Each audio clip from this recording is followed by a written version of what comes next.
Karen didn't like that answer. It was too vague, too secretive. She forced a smile and nodded, but as she walked back to her house, her mind was already spinning. Business-related stuff, she thought. He's definitely hiding something. She couldn't shake the feeling that this new neighbor was up to no good, and she was determined to prove it. Little did she know, her suspicions were about to set off a chain of events that would turn the entire neighborhood upside down. Sit back, relax, and get ready to dive into this gripping tale of suspicion, secrets, and unexpected twists. Welcome to our channel, where every story keeps you on the edge of your seat. Let us know in the comments where you're tuning in from, and don't miss a moment of this thrilling drama. It was a bright, sunny morning in the quiet suburban town of Ridgewood, San Diego. The neighborhood was a peaceful place with neatly trimmed lawns, rows of pastel-colored houses, and kids riding their bikes on the sidewalks. For the past 20 years, Karen Whitmore had lived in the same pale blue house on Maple Street. She was the self-appointed neighborhood watch, though there was no official title or badge. To her, it was her duty to know everything happening on the block, and she took her role very seriously. Karen was in her mid-50s, with sharp eyes that missed nothing.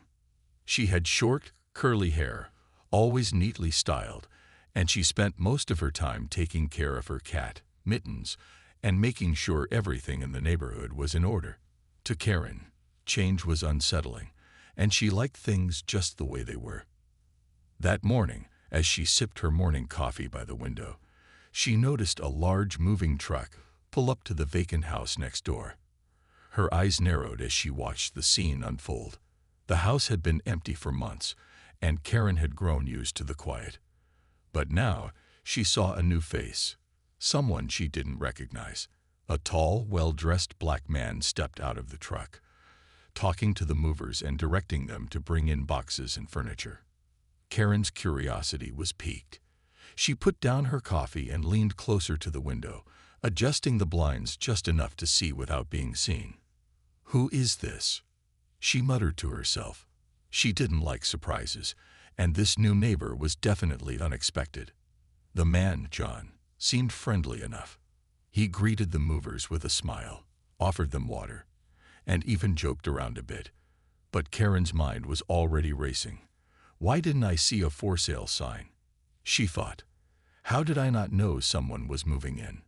She convinced herself it was odd, and she wasn't going to ignore it. Throughout the day, Karen kept a close eye on John. She noticed he had a sleek, black car parked in the driveway, a model she knew was expensive. As the movers unloaded his belongings, she caught glimpses of modern, stylish furniture. None of it was cheap. This only fueled her suspicion. Where did he get all that money? She wondered, her thoughts swirling. Maybe he's involved in something illegal. By noon, Karen had moved from her living room window to a chair on her front porch, pretending to read a book while she kept watching. She couldn't help but feel annoyed by how comfortable John seemed, as if he'd been living there forever. As he talked on his phone in the yard, she strained her ears, trying to catch bits of this conversation. But all she could hear were a few words here and there, and she couldn't make sense of it. He mentioned something about reporting back and gathering information, which only made Karen more convinced that he was hiding something. As the day went on, Karen's suspicion grew. Every time she saw John, she felt her chest tighten with unease. She tried to distract herself by baking, but she kept peeking out the window every few minutes, her mind racing. Around mid-afternoon, she saw a few more people arrive at John's house.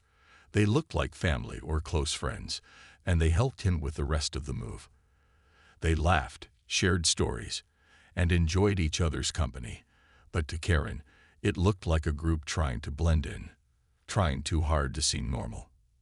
That evening, as the sun began to set, Karen decided she needed to know more. She put on her best neighborly smile, grabbed a tray of cookies she had baked, and marched over to John's house.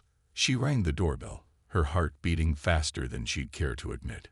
John answered, and Karen was momentarily taken aback by his warm smile. "Hi there, I'm Karen from next door," she said, her voice a bit too cheerful. I noticed you just moved in, and I thought I'd come over and say hello." "Hi, Karen," John replied, still smiling. "I'm John. It's nice to meet you. Thanks for coming over." Karen handed him the tray of cookies, but she didn't waste any time before diving into her questions. "So what brings you to our little neighborhood?" she asked, trying to sound casual. "It's such a quiet place. We don't get many new faces around here." John hesitated for a moment before answering. "Oh, I'm just here for work. I thought it would be a nice place to settle down." Karen's smile faltered slightly. "Work, huh? What kind of work, if you don't mind me asking?" "Just some business-related stuff," John said vaguely, still polite but not offering much detail. "I'll be around for a while." Karen didn't like that answer. It was too vague, too secretive. She forced a smile and nodded, but as she walked back to her house, she felt even more convinced that something wasn't right. She replayed their conversation in her head, picking apart every word, every pause. "Business-related stuff," she thought. "He's definitely hiding something." By nightfall, Karen was back at her window, staring out into the darkness, her mind racing with theories. She thought about all the expensive things she had seen: the car, the furniture, the visitors. It all seemed too suspicious to be a coincidence. And then she remembered the conversation she had overheard, reporting back and gathering information. She was certain that John was up to no good, and she decided she wasn't going to sit around and wait for something bad to happen. She had to do something. With her hands trembling slightly, she picked up her phone and dialed 911. "Hello, I need to report a suspicious person in my neighborhood," she said, trying to sound calm and composed. "There's a man who just moved in next door, and I'm not sure he's supposed to be here. He's been acting strangely, and I think he might be involved in something illegal." The dispatcher on the other end asked for more details, and Karen eagerly provided everything she could: John's address, the description of his car, and the fact that she had seen multiple people visiting throughout the day. As she spoke, her voice grew more confident. She was sure she was doing the right thing. "Please send someone to check it out," she said firmly. "I just want to make sure everything is safe around here." After she hung up, Karen felt a mix of satisfaction and anxiety. She had done what she thought was best, but a part of her was nervous about what might happen next. She sat by the window, staring out at John's dark house, waiting. She didn't know exactly what she was expecting, but she knew she wouldn't be able to rest until she saw it unfold. The night was quiet, but Karen's mind was loud. Her imagination ran wild with possibilities, and as she finally drifted off to sleep, she couldn't shake the feeling that everything was about to change. The next morning, Karen woke up earlier than usual, a sense of nervous excitement stirring inside her. She quickly brewed herself a cup of coffee and positioned herself by the window, just like the day before. She kept glancing at John's house, waiting for something to happen. For a moment, she started to doubt herself. What if the police don't find anything? She thought. But before she could spiral into uncertainty, she heard the faint sound of sirens approaching. Karen's eyes lit up as two police cars rolled down the street and parked in front of John's driveway. She could hardly contain her sense of triumph, her heart pounding in anticipation. She watched as two uniformed officers stepped out of the vehicles, looking around before approaching John's front door. Finally, she thought, "They're going to see what I saw." The officers knocked on the door, and within seconds, John opened it, his face calm and unbothered. Karen squinted, trying to read his expression. He didn't seem surprised or scared. Instead, he greeted the officers with the same warm smile he'd given her the previous day. She saw him nodding, gesturing for them to come inside. And for a moment, she felt a pang of frustration. Why is he acting like he has nothing to hide? She wondered. Maybe he's better at pretending than I thought. As the officers talked to John inside the house, Karen's curiosity got the best of her. She grabbed her phone, quickly threw on a jacket, and stepped outside, pretending to check her mailbox. But really, she was just trying to get a closer look. She noticed that some of the other neighbors had also come out, peeking from their windows or stepping onto their porches to see what was going on. It was rare to see police cars on Maple Street, and the sight had drawn more than a few curious eyes. About 10 minutes later, a black SUV pulled up behind the police cars, and a man in a dark suit stepped out. He had a serious expression and carried a briefcase. Karen's heart skipped a beat. Who is this? She thought. A detective? An undercover agent? She tried to make sense of what she was seeing, but the situation was already spiraling beyond her expectations. A few minutes passed, and then, to Karen's surprise, a small group of people arrived at John's house. Some she recognized from the day before, and others were new faces. They all seemed worried, glancing at the police cars nervously as they approached John's door. Karen's mind started buzzing with questions. Are they here to cover for him? She thought. What kind of operation is this? The officers eventually came back outside, with John walking calmly beside them. They all stood on the front lawn, talking. Karen could see John's friends trying to speak to the officers, their hands gesturing animatedly, as if they were trying to explain something. She couldn't make out the words, but she could see the tension in their faces. This isn't right, Karen thought, her unease growing. Why are they defending him? Just then, John's eyes flicked over to Karen, who was still pretending to fiddle with her mailbox. Their eyes met for a split second, and she quickly looked away, feeling a strange mix of guilt and satisfaction. But John's expression didn't change. He didn't look angry or scared, just calm, as if he knew something she didn't. The police officers decided to run a background check on John, which meant they had to ask him to wait outside while they processed the information. John complied without a hint of resistance, and Karen couldn't help but feel a bit smug.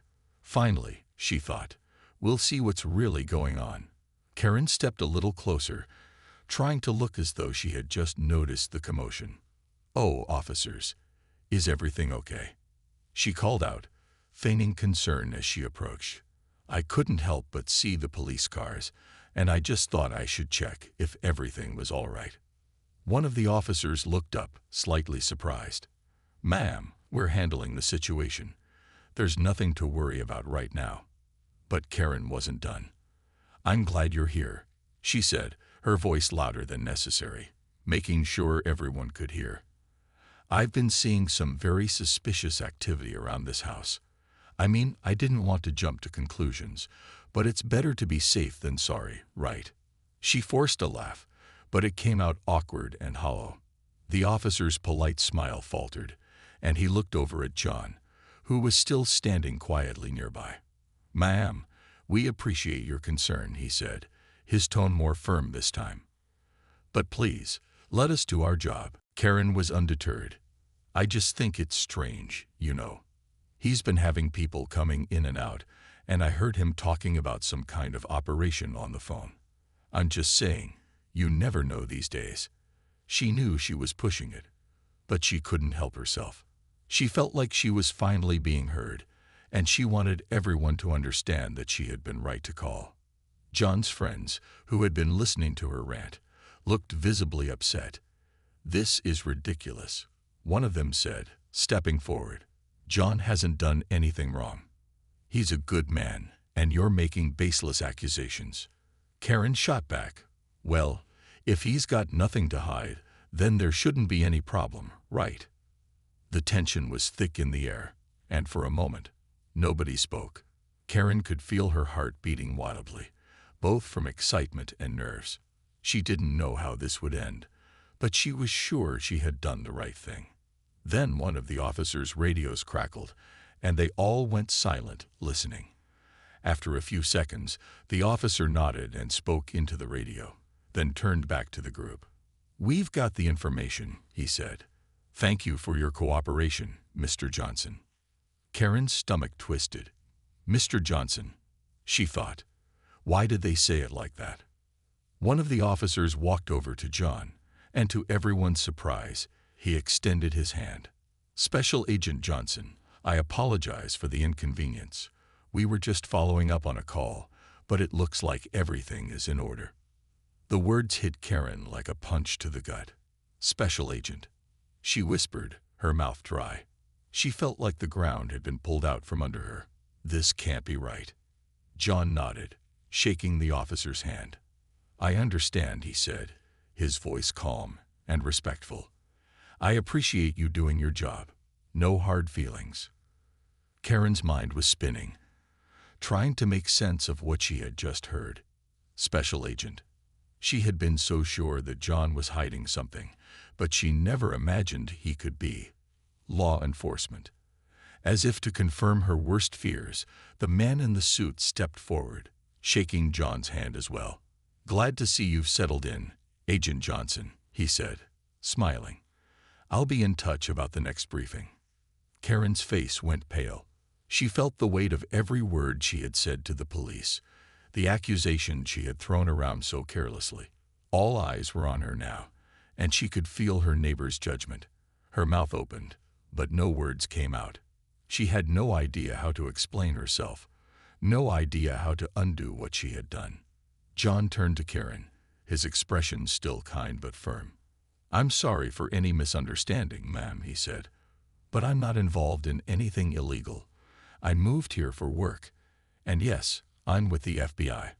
I'm here because there's a lot at stake, and I needed to be closer to the area for our operations." His eyes met hers, and she could see the hurt hidden behind his polite smile. "It's a shame you couldn't just say hello without assuming the worst." Karen wanted to speak, to apologize, but her throat felt tight. For the first time, she realized just how wrong she had been, and the enormity of her mistake crashed over her like a wave. She had called the police on an innocent man, a federal agent no less, all because she had been too quick to judge, and now everyone knew it. As the officers left, and John's friends gathered around him, offering their support, Karen stood frozen in place, her face burning with embarrassment. She had wanted to be a hero, but she had only ended up making a fool of herself. Karen stood rooted in place, her mind reeling from what had just happened. She had been so confident, so sure that she was protecting the neighborhood, but now she felt like the entire world had flipped upside down. As the police cars drove away, she could see the neighbors gathered outside, some whispering to each other, others shaking their heads in disbelief. For once, Karen felt small and insignificant, and she didn't like it. John's friends, still gathered around him, patted him on the back, expressing their relief that the situation was over. "Are you okay?" one of them asked. John nodded, but his eyes drifted to where Karen was still standing, frozen by her mailbox. For a moment, they just looked at each other, and then John turned away, walking back into his house with his friends. Karen felt a sharp pang of guilt.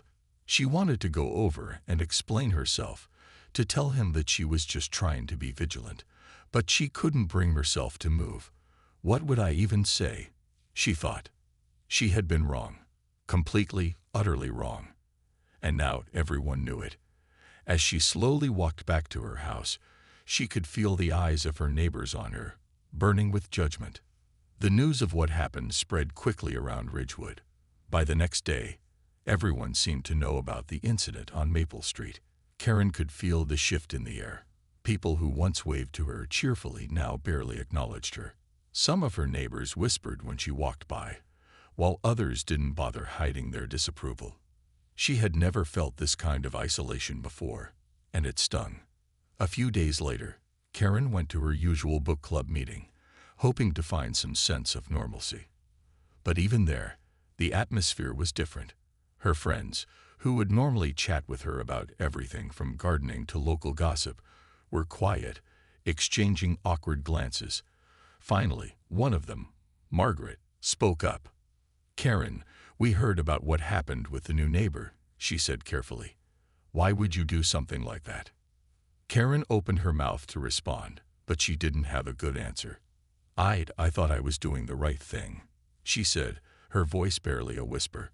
"I was just trying to keep the neighborhood safe." Margaret sighed. "But did you ever think that maybe you were jumping to conclusions? You didn't even give him a chance." She looked at Karen with a mix of pity and disappointment. You need to be careful, Karen. People aren't always who you think they are, and that can be a good thing. The rest of the meeting was awkward, and Karen left early, her heart heavy. As she walked home, she thought about what Margaret had said. Was I really that wrong? She asked herself. Deep down, she knew the answer. Yes, she had been wrong, and she had hurt someone in the process. A few days later, Karen sat by her window, staring out at John's house. She had barely seen him since that morning with the police, and she hadn't had the courage to speak to him. But she knew she couldn't avoid it forever. She needed to apologize, even if it wouldn't change anything. That afternoon, Karen baked a pie, a homemade apple pie, the same kind she used to make for her husband before he passed away. She figured it was a small gesture, but it was the best way she could think of to show she was sorry. With the warm pie in her hands, she took a deep breath, walked over to John's house, and rang the doorbell. When John opened the door, his expression was guarded. "Oh, it's you," he said, his voice neutral. Karen felt her hands start to tremble, and she gripped the pie tighter, trying to steady herself. "Hi, John," she said, forcing a small smile. I just wanted to bring you this." She held out the pie, her hands shaking. "And to apologize." John hesitated for a moment before taking the pie from her. "You don't have to do this. You know," he said, his voice still calm but firm. "I appreciate the gesture, but a pie doesn't erase what happened." Karen felt a lump form in her throat. "I know," she said softly. "I know it doesn't make up for what I did. But I am really, really sorry, John. I shouldn't have judged you without knowing anything about you. I made assumptions, and they were wrong." For a moment, John just looked at her, his expression unreadable. Then he stepped aside and motioned for her to come in. Karen hesitated but stepped through the doorway, feeling a mix of relief and anxiety. They sat down in the living room, the pie resting awkwardly on the coffee table between them. John didn't say anything for a few moments, and Karen could feel the weight of the silence pressing down on her. Finally, he spoke. "Do you know why I moved here, Karen?" he asked, his tone gentle but serious. "I'm here because my work requires me to be close to certain things. My job involves dealing with sensitive, sometimes dangerous situations, and I needed to be stationed here for a while." Karen's eyes widened in surprise. I didn't know that," she stammered, feeling a pang of shame. "I'm sorry," John continued, his eyes softening slightly. "I was on the phone that day because I was coordinating with my team. We're handling a major operation, and I needed to make sure everything was running smoothly. I wasn't talking about anything shady or illegal. I was doing my job, Karen." Karen felt tears welling up in her eyes. "I'm so sorry, John," she whispered. "I let my fear and my assumptions get the best of me. And I hurt you. I never meant to cause you any trouble. I thought I was protecting the neighborhood." John sighed, and for a moment, Karen thought he was going to ask her to leave. But then he said, "I understand that you were trying to be cautious, but you have to understand that what you did could have had serious consequences. You called the police on me without any real reason. If things had gone differently, that could have ended badly for me. Do you understand that?" Karen nodded, her tears starting to spill over. "Yes, I do. I understand now. I was wrong, and I'm so sorry." John's expression softened, and he leaned back in his chair, letting out a deep breath. "I'm not saying this to make you feel bad, Karen. I just need you to understand how serious this was. I moved here because I thought this would be a good place to find some peace while I work, and you almost took that away from me." For a long moment, they sat in silence, the reality of his words sinking in. Karen wiped her eyes and looked at John, her heart aching with regret. "I know I can't take back what I did," she said quietly, "but I want to make it right, if you'll let me." John was silent for a moment. Then he gave a small nod. "We can't change the past," he said, "but we can learn from it. I'm willing to give you a chance, Karen. But I need you to see people for who they are. not who you think they are. Karen felt a flicker of hope. I will, she promised. I'm going to be better. I'm going to change. John stood up, and Karen did the same. He walked her to the door, and before she left, he said, I hope you do. Because everyone deserves a chance to be seen for who they truly are, not just what someone else assumes about them. As Karen walked back to her house, she felt a strange mix of emotions: relief, guilt, and a sense of hope. She knew it would take time, but she was determined to change. For the first time in a long while, she felt like she was finally seeing the world a little clearer, and she was ready to start seeing people for who they really were, beyond her own narrow lens. It was a quiet Saturday afternoon, and Karen was alone in her house, tidying up and trying to distract herself from the heavy feeling that had lingered since her confrontation with John. Over the past few weeks, she had tried to show the neighborhood that she was changing. She kept her distance, avoided making assumptions, and stayed mostly to herself. But the silence in her home often felt suffocating, and the guilt never really left her. As she was dusting off an old shelf, she heard a knock on the door. Surprised, she glanced out the window and saw John standing there. He was dressed casually, with a calm, neutral expression. Karen's heart raced as she opened the door, wondering why he had come by. Hi, Mrs. Karen, John said, giving her a polite smile. I was hoping you could help me with something. Do you have a minute? Of course, Karen replied, her voice a little hesitant but warm. Come on in. She led him into the living room, where they sat down. Karen offered him tea, and as she went to prepare it, she called out, So what can I help you with, John? John waited until she returned with the tea tray before explaining. I'm looking for an electrician, someone local. I've been having some issues with the wiring in my garage, and I thought you might know someone. You seem to know the neighborhood really well. Karen felt a sense of relief. It was such a simple, everyday request, and she was glad to be of help. Oh yes, I do know a good electrician, she said, smiling as she poured the tea. I'll get you his contact information before you go. They chatted for a few moments, the conversation light and polite. Karen felt more relaxed, glad that John had come by for such a straightforward reason. But as they were talking, she noticed John's gaze shift, his eyes locking onto something across the room. She followed his line of sight and realized he was looking at a picture frame on a shelf, a small black and white photograph she had kept for years. Mrs. Karen, John said slowly, his voice softer now.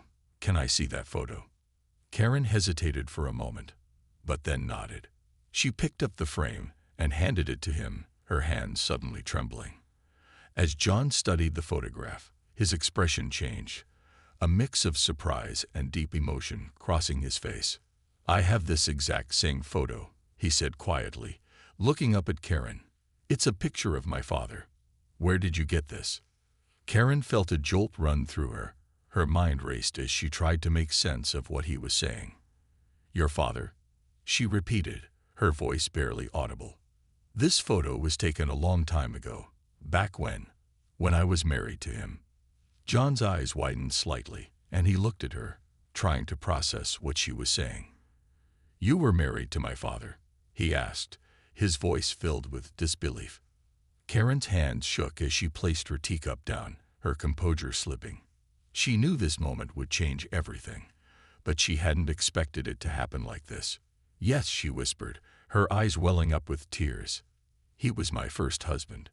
John didn't say anything for a moment, letting the weight of her words sink in. How? He asked, trying to understand. I didn't know he had any connection here. He never mentioned this part of his life. Karen took a deep breath, knowing she couldn't hold back the truth any longer.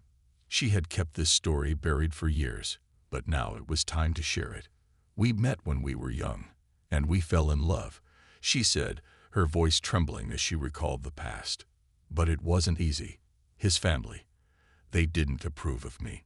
We had so many fights, and eventually, things got worse. People around us wanted to see us fail, and they succeeded. They drove us apart. John listened intently, his expression unreadable, but his eyes showing a mix of emotions: curiosity, sadness, and something else she couldn't quite place. "What happened?" he asked softly. "They tore us apart," Karen continued, tears beginning to stream down her cheeks. "I was forced to leave. They made sure I had no way of reaching him. And in the end, they kept our son away from me. I tried to fight it, but I was alone, and they were determined. After the separation, I lost all contact. I remarried later, but I never had any more children." John's eyes softened, and he moved a little closer, trying to make sense of the story. "Your son?" he asked quietly. "Are you saying that you and my father—" Karen nodded, her heart aching with each word. "Yes," she whispered. "We had a son, but after the separation, I lost him. I didn't know what happened to my boy. I tried to find him, but no one would tell me anything." John's heart pounded as he tried to process everything she had said. "Karen," he said softly, his voice almost trembling, "do you have a picture of your son, from when he was young?" Karen nodded, wiping her tears as she got up and walked to a small dusty box she kept on a shelf. She rummaged through it, pulling out an old envelope. From it, she took out a photograph, a small, worn picture of a baby boy with bright eyes and a wide, innocent smile. She handed it to John, her hands still shaking. John took the photograph, his eyes carefully studying the face of the child. As he looked closer, his heart stopped. He had seen this same photograph among his father's keepsakes, tucked away in a drawer, hidden but never forgotten. He didn't need to ask any more questions. The truth was right there, staring back at him, clear as day. Karen watched his reaction, her heart pounding. "Is it him?" she asked, her voice barely above a whisper. "Is that my son?" John looked up at her, his eyes glistening with tears. "Yes," he said softly. "It's him. It's me." Karen's tears flowed freely, but they were different now. Tears of relief, of joy, of 1,000 emotions that she had kept buried for so long. She reached out and touched John's hand, her fingers trembling. "I never knew what happened to you," she said, her voice breaking. "I thought I had lost you forever." John squeezed her hand gently, feeling a whirlwind of emotions. "I never knew this part of my father's life," he said, his voice thick with emotion. "He never talked about my mother. I only knew she was young, white, and beautiful. But he never gave me more than that, and I grew up with my stepmom from the time I was 2. After our first meeting, I kept trying to imagine what my mother looked like, to piece together the image from the few descriptions I had. Now, I see her face clearly." Karen's heart broke hearing this. She had always wondered why she had never been able to find her son, and now she understood. "Why did you change your name?" she asked softly, realizing she had not known who he was because of that. John looked down for a moment, then met her eyes. "It was for my profession. I needed a new identity for my job, and so I took on a different last name. That's why you didn't recognize me. But when I found this picture among my father's things, I kept it, hoping one day I'd learn more about that part of my life. I just didn't expect to find you here, of all places." They sat there for a while, holding each other's hands, both overwhelmed by the unexpected turn their lives had taken. Neither of them knew exactly what the future held, but they were connected now by a bond they never could have imagined. As John left Karen's house that evening, he felt a strange sense of peace. The pieces of his life had shifted, revealing a picture he never expected. Karen watched him go, her heart lighter than it had been in years. For so long, she had been haunted by her past, by the mistakes and losses she could never undo. But now, she had been given a chance to heal, to reconnect with the son she thought she had lost forever.